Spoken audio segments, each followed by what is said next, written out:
You've decided you're ready to become a parent, and suddenly you're overwhelmed with people who feel they have the right to inform you on the correct way to conceive, give birth, what fears you should have, and the proper way to parent.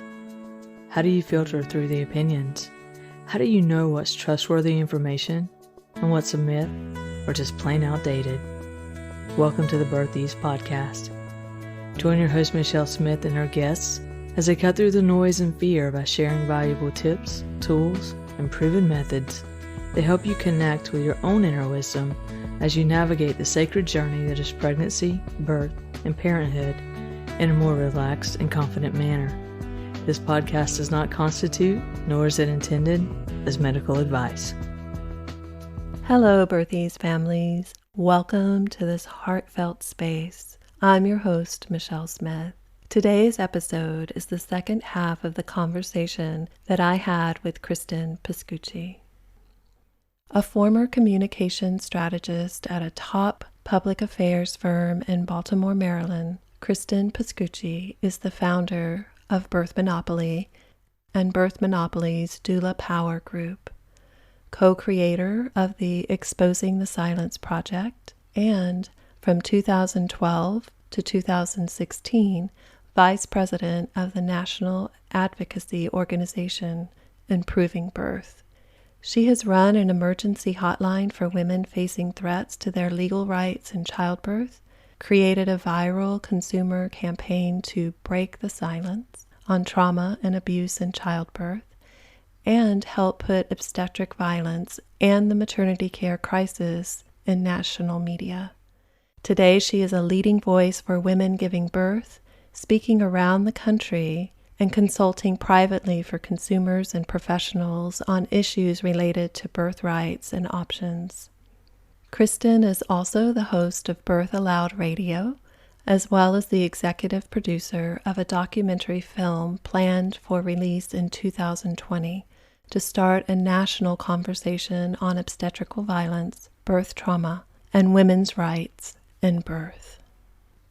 As a note, please, if the nature of this conversation is triggering for you, stop the podcast.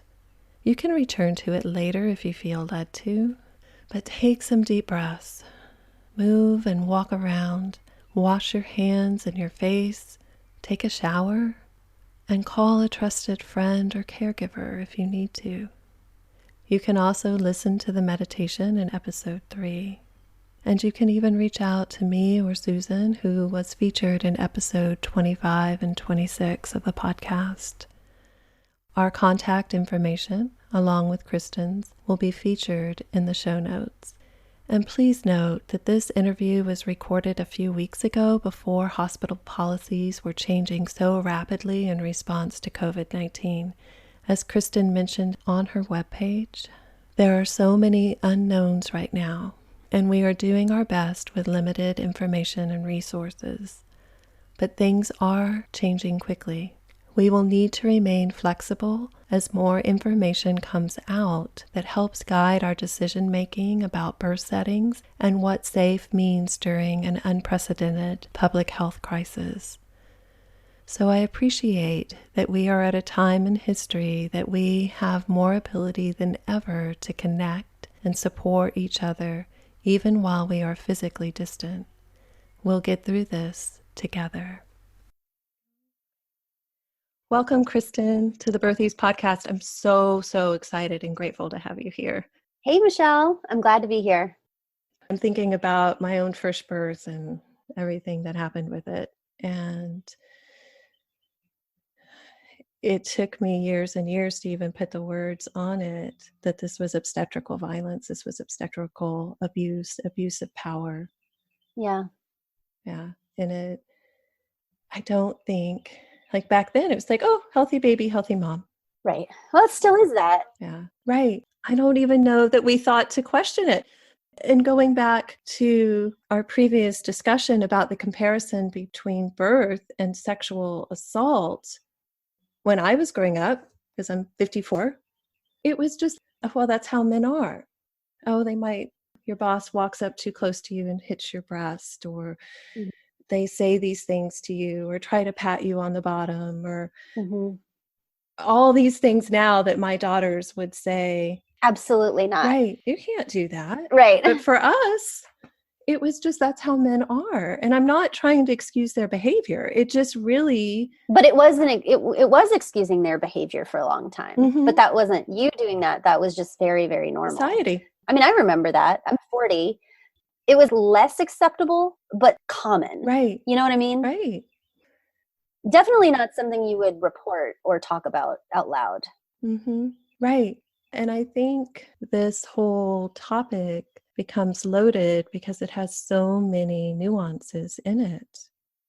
Mm-hmm. Yeah. And we as women, I think we're often taught to be a good girl and don't make waves and put other people's needs before your own. Or there's so much fear around birth. Mm-hmm.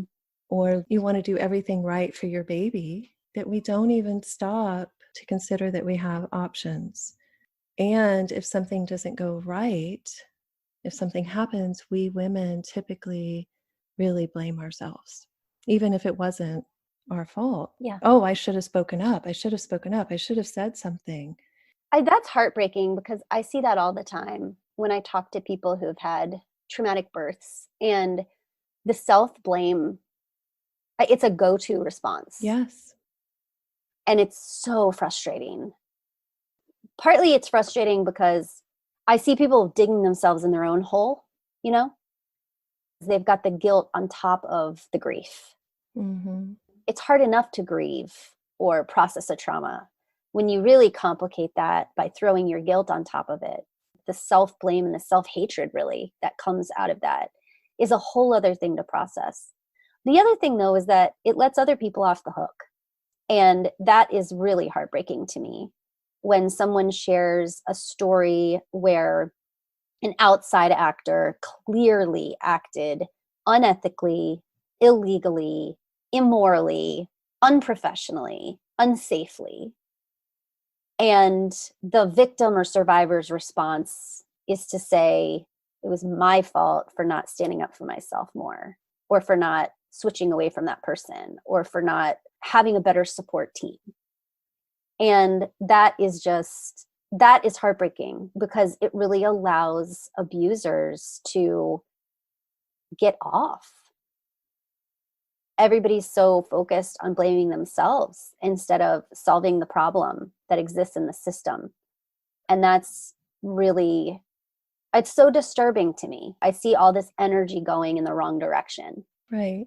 And that's energy that takes away from your own healing and from the often attachment and bonding Right. that needs repair, which is something else that is so devastating, I think, and might be the most devastating aspect of all of it, is people whose bonds, whose attachment with their baby is damaged because of the trauma that they experience that was put on them by someone else. Right. That's horrifying to see. Right. Or the policies that are in place in the hospitals here in Central Florida, they're getting better. But when I started my career 20 years ago, babies were born and they'd hold them up. Here's your baby. Isn't your baby so beautiful? And then they took them to the warmer. Right. And you had all this separation and they're poking and prodding the babies. And I remember once one of my mamas wanting to advocate with her OB, and she said, I want my baby skin to skin immediately after birth. And the OB, really the premise had not entered her mind that mama could be the baby warmer, that there's a biological, physiological response. Because she said, well, how will we keep the baby warm? It was such a foreign concept to her. Or another time I had a mom that her birth went really quickly and they took the baby over to the warmer. And it happened so fast, mama's mind had not caught up with the fact that her baby was born and the baby's in the warmer. And she's really kind of going into shock. So I'm talking to her, trying to help her understand what happened. And the OB is looking so confused. She's like, you look like you're going into shock. Are you okay? I was amazed that she could not understand what's happening. Like, how do you not understand what's happening here? Yeah. Yes. So at least here in Central Florida, things are getting a lot better, but we have a lot of work to do. Mhm. And I do want to say too, though, that I have been a doula long enough to see times where informed consent is not presented in a home birth situation. Yeah. So I don't want to just single Mhm. out Mhm. hospitals because it Yeah. can happen. So, yeah, I have something to say about that. Please, What I please. notice is that I think many of us for a long time have focused on institutional birth settings for these violations. And it makes sense because most people are birthing there. So by default, that's where most violations are going to happen, if violations are going to happen. And over the years, I have heard of similar violations happening in home births. And it's much less frequent, but it happens. Mm-hmm. And what I finally realized when my colleague Hermine Hayes Klein, who's a really amazing birth and human rights lawyer, did a survey of physicians and midwives. And she basically surveyed them on their knowledge of pregnant patients' rights. And what she found was that the home birth midwives made the same errors. Wow. The difference, I think, is in the model of care. So because the midwives are expected to respect physiologic birth, there's just less opportunity to interfere, or interfere is the wrong word. There's less opportunity to even want to do something, period. So consent doesn't even come in. Does that make sense? Yes. Like there are fewer interventions, period. So there's less opportunity for any kind of a violation to occur. I think the power dynamic is different because you're in someone else's home. There is just this built-in expectation that you're on their territory. But I was just so interested to find that when it comes down to an emergency, that the midwives looked the same on paper as physicians.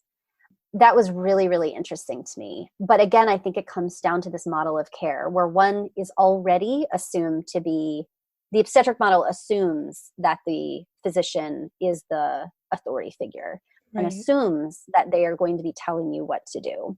So it's just like built into the model.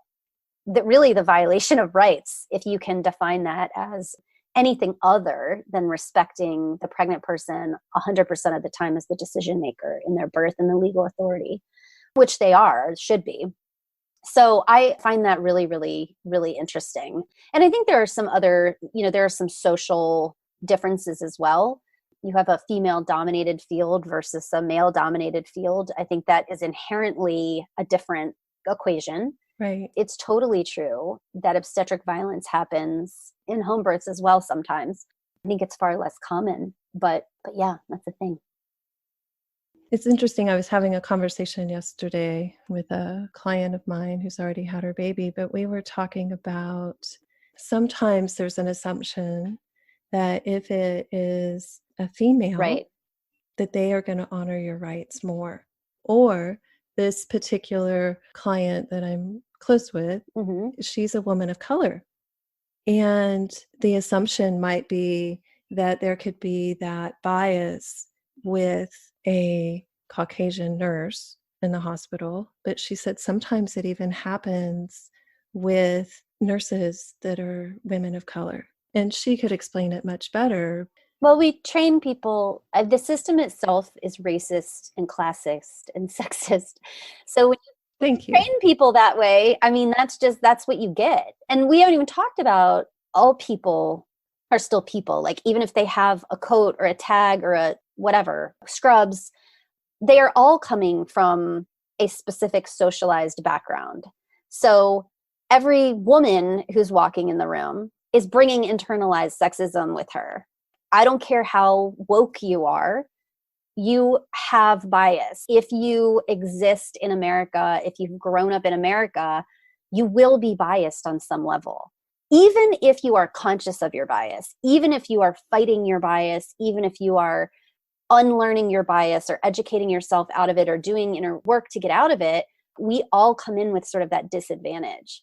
So it is really important to remember that medical professionals are socialized human beings as well, who come in with their own trauma, their own background, their own biases.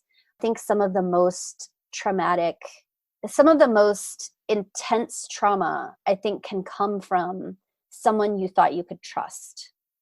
And for a lot of women, that might be women. For people of color or for Black women, that would be coming from someone who looks like them, where you think you can trust the person. And so that's a kind of slightly different flavor, I guess, of trauma where, maybe they're less likely to traumatize you in the first place, but if they do, it can be even worse. It can go even more deeply. And it's not uncommon. I mean, my goodness, the stories of female nurses abusing, traumatizing female patients are countless. Right. I've seen them. Yeah. And I felt them. Yeah. Felt them personally. Yeah. Yeah. So it's built into the system, but it's also built into our culture. So you're coming into that raised in a certain culture. And then if you're trained in it, in a system that's literally telling you it's your job to violate someone. Right. Of course, that's what you get. Right. It's such a complicated problem. The system, there's so many layers. So if someone is now pregnant, what do you suggest they do? I usually tell people that I think it's really important for parents to understand how much their surroundings impact their birth. Yes. I think a lot of people have that misconception that your birth kind of just goes on this path that it's going to go on regardless of where you are. And, some things might be a little different, but generally speaking, your birth is going to take this path. And that is so, so dangerous to have that belief, because we know experientially, we know that that's not what happens. But the research is really clear on that too, that your biggest determining factor with your likelihood of having a cesarean is where you give birth. Right. So American hospitals vary from 7% to 70% C-section rates. And there's a reason for that. It's not because the people who live 10 miles down the road have a 10 times higher chance of needing a C-section than they do over here. That's not what it is. And this is very well established in the research. This is not opinion. We know that the way birth is treated, the way pregnant people are treated, we know that the practices and the policies and the culture of a facility and the beliefs and preferences and practices of specific providers, that is a huge determining factor for how your birth actually unfolds in as far as complications, injuries, trauma, all of those things. And I think that is almost like the biggest barrier. There are lots of ways to answer your question, but I see that as the one big thing that blocks the road in the biggest way, which is you can plan all you want. You can be so educated. You can know your rights. You can be ready to stand up for yourself.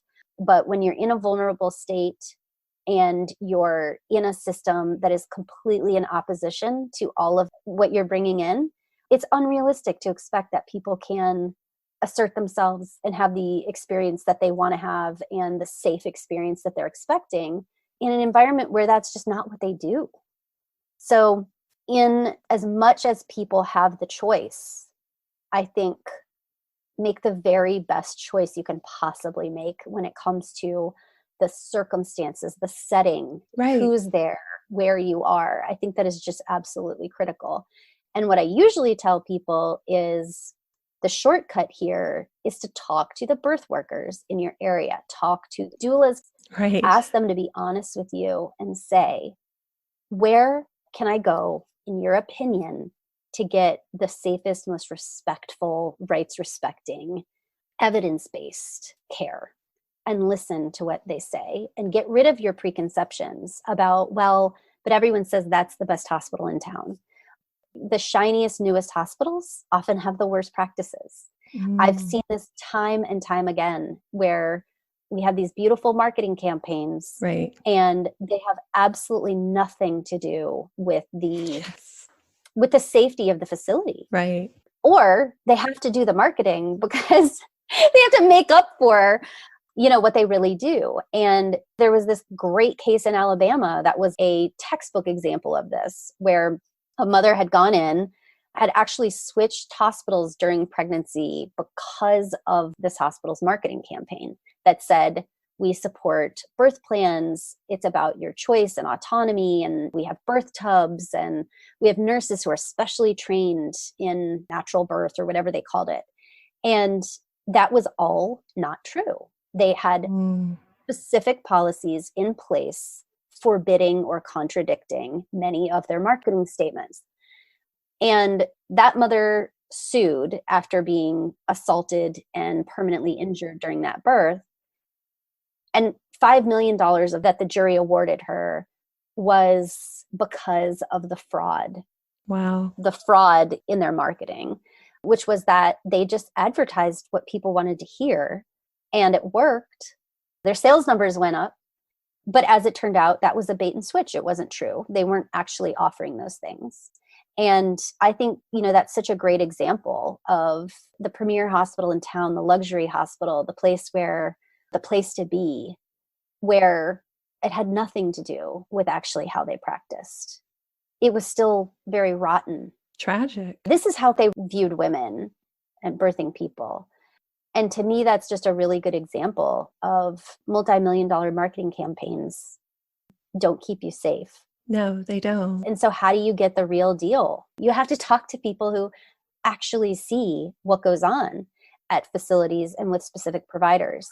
And doulas are the people who have that information, who will offer that to you in an unbiased way, who actually have kind of a bird's eye view of different facilities and different providers, which is funny because I often hear nurses say, well, this is how things go in our facility.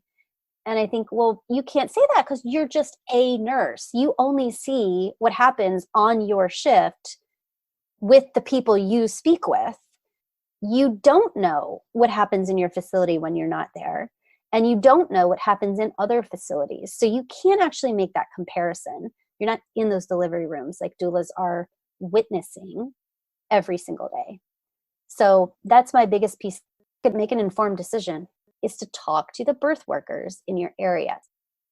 Right. And as you were talking about the advertising years ago, we had a hospital that was advertising that they had, 800 thread count sheets available postpartum when you're recovering and big screen TVs. Mm-hmm. Like, I care if my vagina is slashed open, honestly. Like, that is what is more important. Right, right. Exactly. Yeah. Exactly. And my kids, that's pretty much what I said, because I'd hear the commercial on the radio and I would think, is no one caring about how the babies are treated? Is no one caring in this facility? In my experience, you have to literally ask permission to get up and go to the bathroom while you're in labor. What does that do to a birthing woman's autonomy? What does that do? That I'm like a kindergartner and I need to ask permission to pee, and that birth is so inherently dangerous that I can't have a normal physiological function. Yeah. That it's going to endanger my baby. So, what's interesting about that last statement you made? I think a lot of people who do this work and who are involved in advocacy, a lot of this comes from the background of the natural birth movement way back when, right? And there's this conversation sometimes about the safety of birth. Is birth safe? Is birth dangerous? Is birth safe in this setting? Is it safe in that setting? Right. And a lot of people argue this point as though birth really is safe. Therefore, people should be able to make choices. And I think you could argue all day whether birth is safe or not. People have very different perspectives on that. Right. And what I have come to believe about this is it is irrelevant whether or not birth is safe. If anything, the riskier it is, the more important it is that you have autonomy. Right. To me, that is sometimes kind of a losing argument because people come in with such strong preconceived notions about whether or not birth is safe. And I don't want to ever get lost in the weeds around that argument about whether or not it's safe and that having a relation to whether or not someone should have choice or rights around that thing. Right. For me personally, it makes me even more passionate. If birth is not very safe, that's all the more reason that I want to be in charge of what's happening and making decisions and making sure that I'm looking out for myself, because I'm going to do that better than anybody, and looking out for my baby. Right. So anyway, sort of a tangent. I just wanted to make that point because I don't want people to like waste energy arguing, I guess, about whether or not we should trust or respect birth. You know, there's that whole like trust birth. No, don't trust it, respect it. No, don't, you know, like all this stuff. Right. No, I agree. Yeah. I mean, that's your opinion. You can think whatever you want about that. But you know what? It's irrelevant as to the issue of autonomy and rights. Right. So anyway, I just wanted to make that point. No, and I'm glad you did. Because in my little rant there, my thought in it is that it's just this underlying pervasive feeling that it is so unsafe that we feel like we can't even go to the bathroom. Right. And we can't make any decisions. Totally. And we have to absolutely listen to what they say. So I completely appreciate what you said. Yeah. Your point is not lost on me either, because, you know, I think I used the phrase ticking time bomb earlier about how that fear is used to coerce people. Right. And also not just emotionally coerce people, but, you know, in the way that real absolute risks aren't discussed. Like that example about the stillbirth risk. Well, your risk of stillbirth doubles if you wait to have this, if you're not induced today. Okay, but what are the absolute numbers? Because that is really, really important. Right. Does that mean that my risk goes from 1 in 10 to 1 in 5? Or does that mean my risk goes from 1 in 1,000 to 1 in 500? Or 1 in 10,000 to 1 in 5,000? Those are really important numbers. Right. And I think it gets down to educating yourself too. And I really do love what you said. If we are in a higher risk situation, it is more important to educate ourselves and to really advocate for our autonomy and for our baby's autonomy. But there also is that underlying issue of what happens, where is our autonomy with our baby? Because I've had cases where hospitals threatened to call Department of Children and Families because she was ruptured, her membranes were ruptured, her water was broken for 24 hours, and she wanted to go home less than 48 hours after the birth. So they were going to call DCF on her. Right. Where does all of that? That sounds so Florida.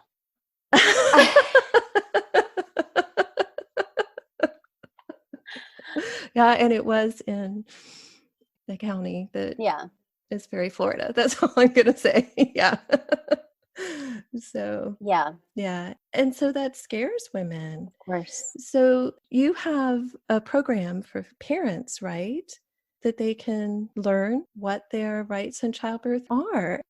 Yeah, I do. I actually have a really short and I think really powerful information-packed class for parents. It's only 30 minutes. Okay. But I go over these basics that this isn't anywhere else. So I talk about evidence-based care, what that is, and how it really isn't the standard in most hospitals. So you have to go in knowing that if you have a beautiful, well-researched birth plan that is based on evidence, that it's not like going to a restaurant and ordering those things off the menu. It's a different environment than that. You're going into a restaurant where that stuff isn't actually front and center on the menu. And you're gonna have to be savvy to get what you want out of a place where that isn't what's on the menu.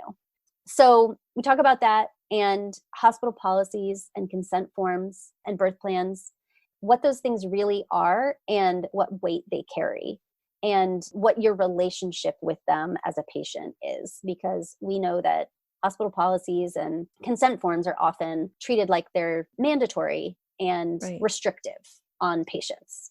So it's really important to know what your rights really are with respect to those things. And then we talk about your basic rights in general. You know, what are your basic rights over your body, giving birth? So that's all in this really short little 30-minute class that's called 3 Things Every Parent Needs to Know About Hospital Birth. And that's on my website. And I'm actually about to re-release that this month, working on it now, today, have been for like a few weeks now. So that doulas can actually purchase packages of it and just share cool. it with all of their clients. Because you know what I've found, and you probably have seen as well, is that parents really don't know what they don't know, and they're not out there going, you know what I really need to know? My rights. You know, like Right. people have no idea that this is something they might need to know. So I realized I need to give this to doulas so they can give it to their clients with no barriers, you know, that it's just like freely accessible for their clients and can just get this stuff in their heads and start some really good conversations. That doulas can both educate and start forming plans that you all can act as a team. Right. So, and does it cover some of this where our rights as parents are regarding our children? Or is it strictly birth? No, it doesn't cover parental rights generally, although it doesn't. I will say it doesn't. But, there's a little bit of overlap there. Right. The overlap is that whether or not your baby is outside of you or inside of you, it's your baby and it belongs to you. You are by default the legal decision maker. That's super, super important, because one of the reasons is that I think a lot of people make that distinction that while they're pregnant, they have to listen to their doctor. They have to they're basically at the mercy of whatever they're told they need to do. And then they think, well, once I have a baby, obviously I will be making the decisions for that baby and, taking that baby home and caring for it and making all of its healthcare decisions for many years, right? But there's this big distinction, as if the baby is inside you, it belongs to the doctor. The doctor is the one who makes decisions for it. And then once it comes out, then it's a real baby and it's yours and you take care of it. And that's sort of a dangerous distinction, because if anything, you are even more the decision maker when it is something that is contained within your body. And any treatment that baby receives is going through your body. And any treatment you receive is affecting that baby directly. So True. So what other projects are you up to? I know that you have your Know Your Rights course for birth workers, because I've completed it and it's amazing. So I recommend all other birth workers out there, if you're listening, take the course. It's very powerful. Be prepared, though. It really gives you pause to think about, how do I advocate? How have I been advocating? And understanding that it's a journey where you are and where you feel like you could speak up.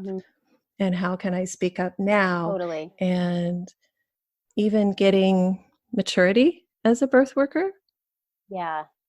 I cannot imagine going in as a new doula and advocating.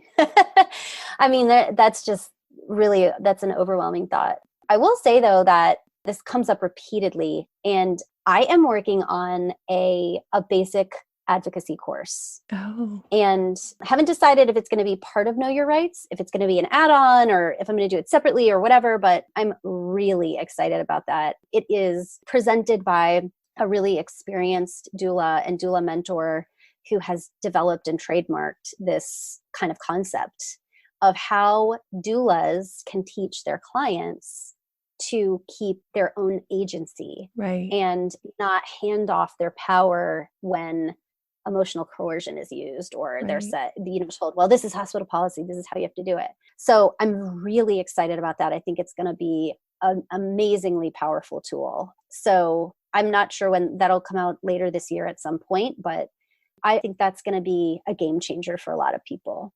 It's really important to know your rights, but if you're not able to assert your rights, then it doesn't really mean anything. Right. So I'm really excited about that. The other thing that I have coming out, hopefully next month, if I can keep up with all these deadlines, has to do with complaints after something has happened.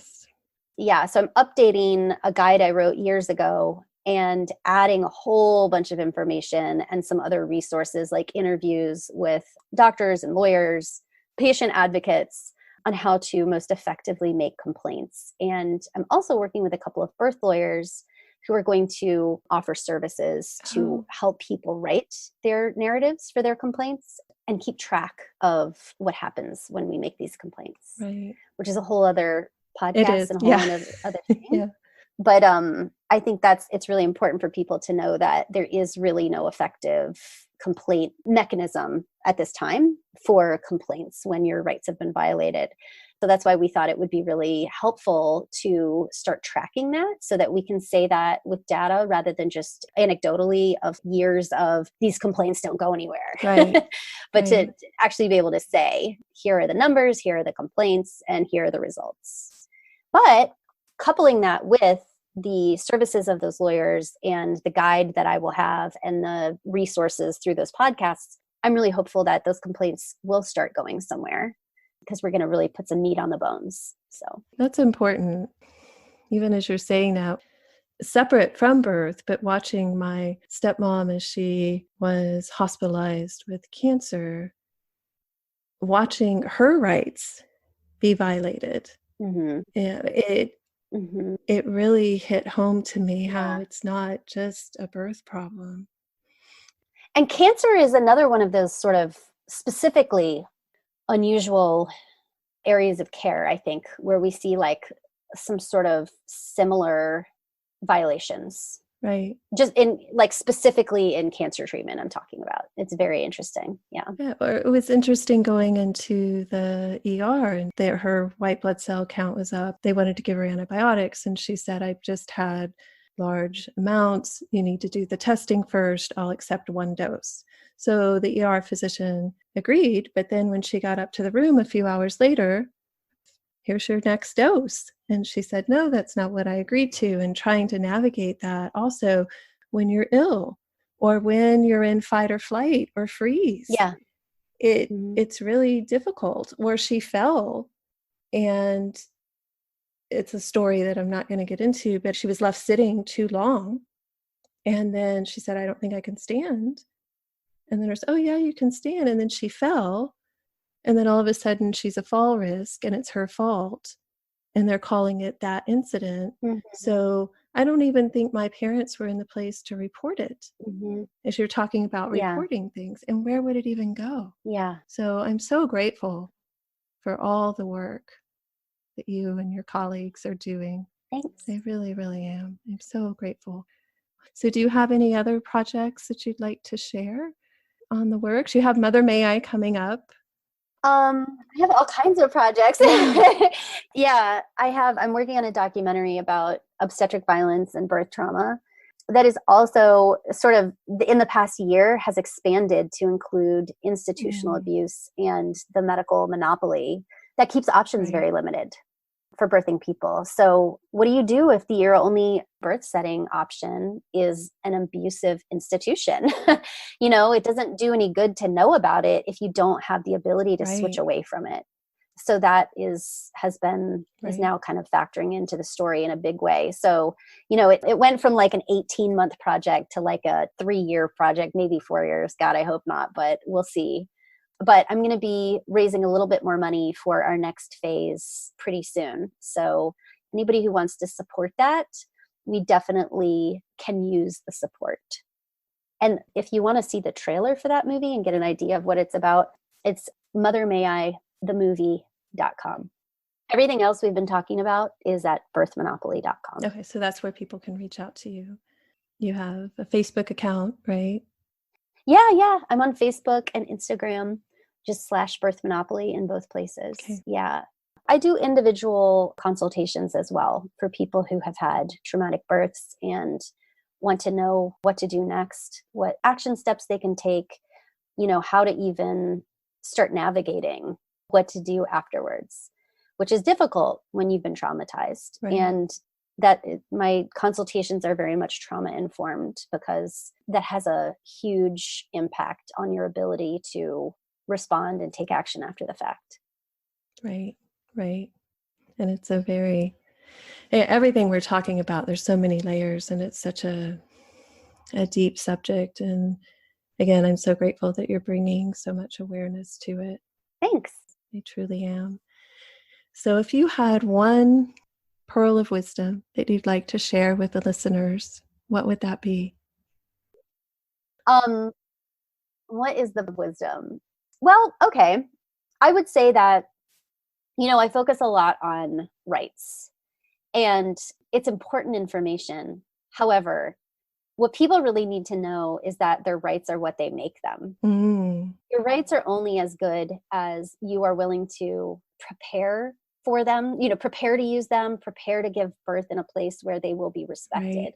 They're only as good as the boundaries that you hold and the planning that you do with your support team, and that they have the same boundaries, that the expectations are very clear on all sides, that it is understood with your partner or your friend or your other support people and your doula, that these are your boundaries and these are your expectations.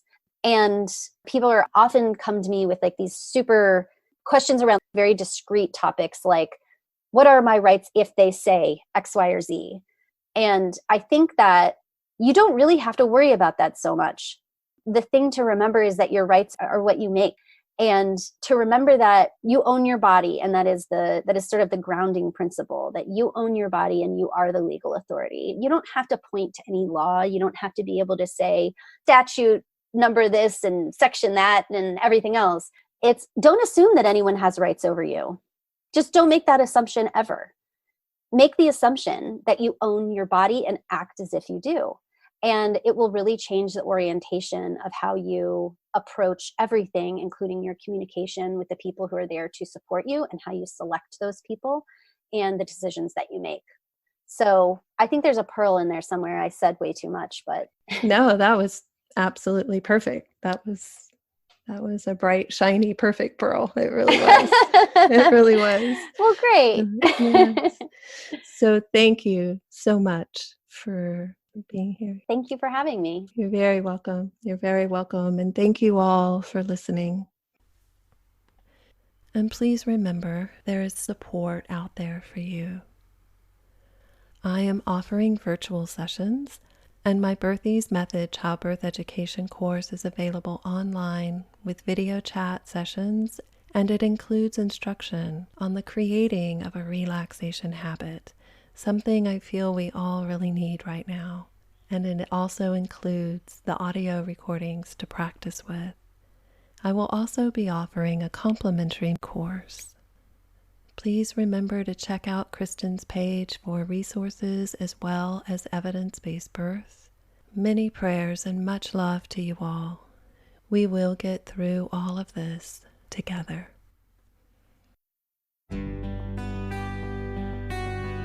For more great conversations like these, or to find out more information and access Michelle's library of amazing guests, go to birthiesservices.com/podcast.